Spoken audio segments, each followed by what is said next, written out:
Saya melihat di Indonesia saat ini nih masih orang-orang jengkel dengan Jokowi ya.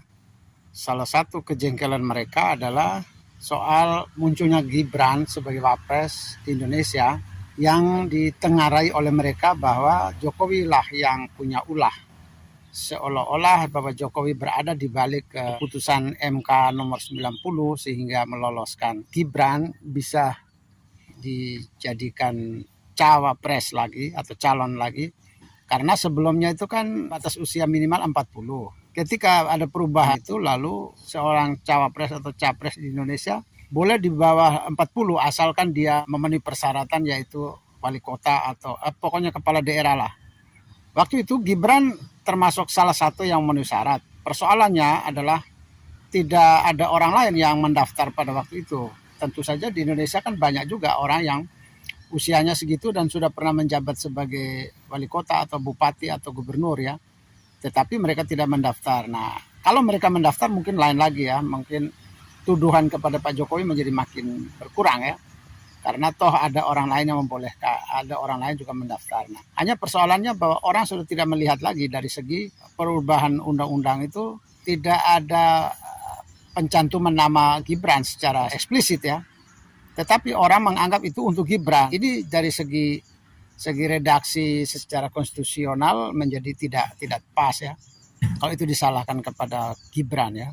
Gibran kan hanya orang yang memanfaatkan kesempatan itu. Bahwa ada orang lain tidak memanfaatkan ya itu sih bukan salah Gibran ya. Dan persoalannya bahwa sampai sekarang orang masih menganggap menyalahkan Pak Jokowi. Saya memang orang yang tidak terlalu nyaman juga dengan Pak Gibran menjadi wapresnya ya. Memang saya sendiri juga kurang puas ya dengan dia belum memiliki sebuah aura ya, katakanlah aura pemimpin nasional itu kayaknya belum muncul ya pada Gibran. Jadi saya sendiri juga belum puas. Tapi persoalannya apalah daya saya harus melawan atau apalah daya saya harus menyalahkan siapa? Menyalahkan rakyat yang memilih Gibran. Ya, tidak bisa karena itu hak konstitusi orang untuk berbeda dengan Anda yang tidak setuju dengan Gibran ya. Pada waktu itu Anda tidak memilih Gibran dan Prabowo, ya itu persoalan lain ya. Tapi bahwa ada orang yang memilih itu juga persoalan memenuhi konstitusi, hak konstitusi itu. Sesuai konstitusi kita juga membolehkanlah orang berbeda pilihan kan boleh saja. Persoalannya adalah orang masih menyisakan kesalahan ada Pak Jokowi. Meskipun saya tidak terlalu nyaman dengan Pak Gibran sebagai pemimpin, tetapi saya juga susah mencari tahu kesalahan di siapa. Toh semua ini kan melalui sebuah mekanisme yang tidak ada menyalahi hukum. Orang masih menganggap bahwa Jokowi berada di balik dari keputusan MK itu. Saya berpikir bahwa logikanya tidak jelas ya, belum jelas sudah.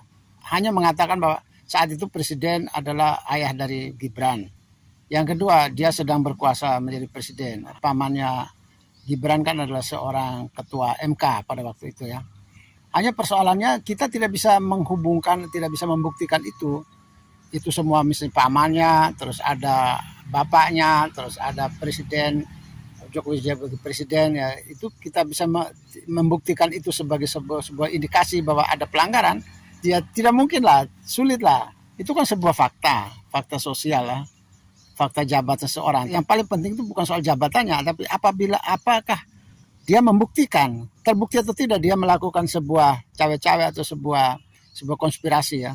Ini yang paling penting. Nah sampai sekarang ini saya menunggu dari argumentasi orang yang menyalahkan Pak Jokowi berada di balik itu.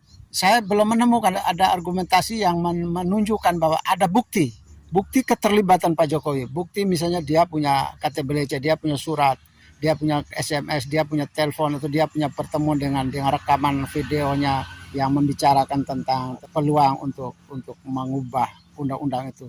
Saya kira sampai sekarang ini semua orang yang membenci Pak Jokowi ini tidak bisa membuktikan, belum bisa membuktikan indikator itu ya, atau variabel itu belum bisa membuktikan. Cuma karena dia ayahnya atau dia presiden atau itu pamannya, itu kan saya pikir itu kan bukan sebuah bukti. Itu bukan sebuah fakta yang tidak bisa dielak. Tapi yang paling penting adalah fakta kelakuannya. Apa kelakuan Pak Jokowi pada waktu itu? Misalnya ada orang yang bisa membuktikan rekamannya ini, atau fotonya ini, atau pertemuannya di mana, terus mereka melakukan persekongkolan apa, itu yang paling penting. Tapi kalau tanpa itu semua ya susah, Pak Jokowi tidak bisa disalahkan. Saya belum bisa temukan ya di mana letak kesalahan Pak Jokowi ya. Secara konstitusi tidak salah, mekanismenya ada, mekanisme MK seperti itu. Yang kedua, apakah Pak Jokowi terlibat dalam kasus itu? Juga tidak terbukti juga, minimalnya belum terungkap. Oleh karena dia belum terungkap bukti bahwa terbukti atau tidak Pak Jokowi bersalah dalam hal itu, maka saya rasa kalau saya sekarang membenci Pak Jokowi, saya pikir terlalu naif ya, terlalu prematur ya. Kita mengambil sebuah kesimpulan yang terlalu prematur. Oleh karena itu saya merasa bahwa bukan Jokowi tidak terlibat, tapi saya juga tidak bisa membuktikan bahwa Jokowi terlibat atau tidak. Ini yang saya tidak bisa. Kalau terbukti orang-orang yang pegang-pegang buktinya Pak Jokowi melakukan sebuah konspirasi itu, ya segeralah bawa ke hukum supaya kita ada kepastian hukum.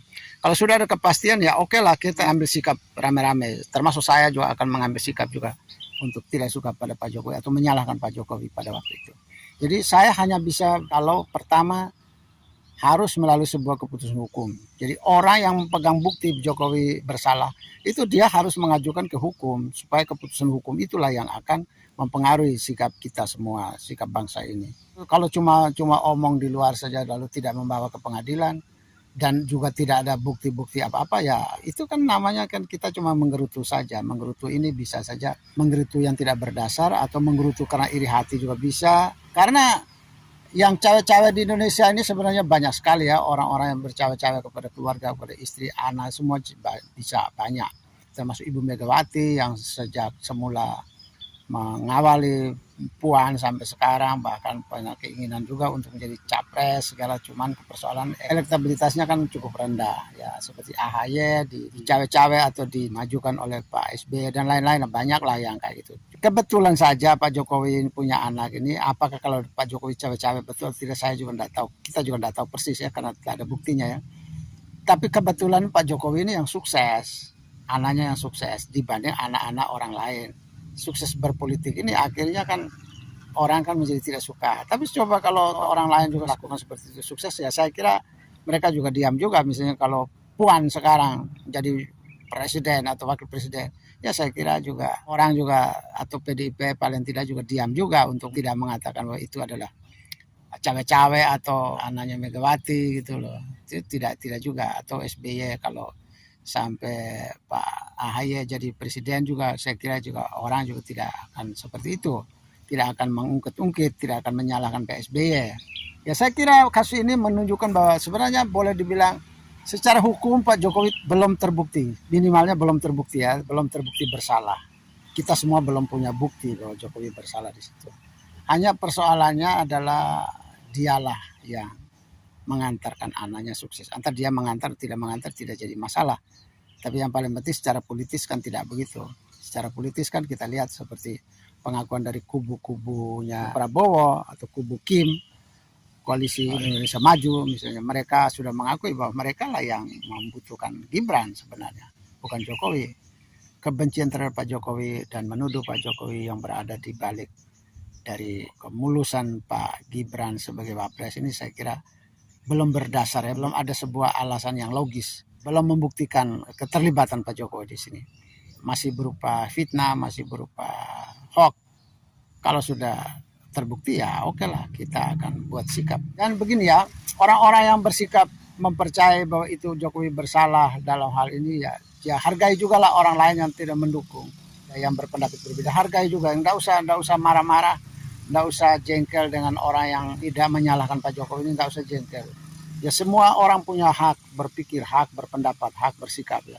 Tidak ada orang yang boleh merampas hak orang lain untuk bersikap. Ya silakan saja orang lain berpendapat berbeda, boleh saja. Tapi saya sendiri, saya masih belum punya alasan untuk menyalahkan Pak Jokowi. Ya. Saya masih alasannya, oh ya inilah fakta dari demokrasi kita, rakyat kita. Ya itulah fakta yang harus kita terima. Tapi kalau kita menolak secara hukum ya nggak ada.